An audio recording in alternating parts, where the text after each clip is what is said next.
तर संजय राऊतांनी नागपुरातील राम मंदिर ट्रस्टच्या अध्यक्षांनाही पत्र दिलंय। रामरक्षा पठणासाठी परवानगी मिळावी यासाठी हे पत्र मंदिर नियमांचं पालन करणार असा उल्लेख या पत्रात करण्यात आलाय। नागपुरातील रामनगर येथील राम मंदिर ट्रस्टचे अध्यक्ष रवी वाघमारे यांना संजय राऊतांनी हे पत्र दिलंय।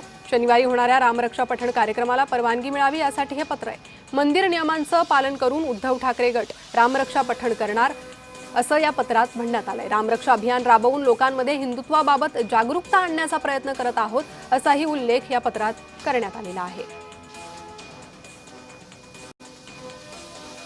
तर मंदिर नियमांचं पालन करणार असा या पत्रात उल्लेख आहे। रामरक्षा आंदोलनासंदर्भात हा पत्रव्यवहार सध्या संजय राऊतांकडून सुरू आहे।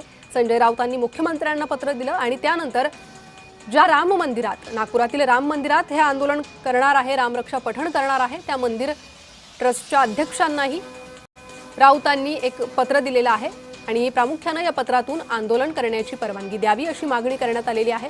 मंदिराचे सर्व नियम पाळून हे आंदोलन करण्यात येईल असा उल्लेख या पत्रात करण्यात आलेला आहे। तर शनिवारी ठाकरे गटाचं रामरक्षा आंदोलन हे होणार आहे। रामरक्षा पठण करत राम मंदिर दान चोरी प्रकरणाचा निषेध या आंदोलनातून करण्यात येणार आहे। त्यासाठी संजय राऊतांनी नागपुरातील या राम मंदिराच्या अध्यक्षांना पत्र दिलं आहे।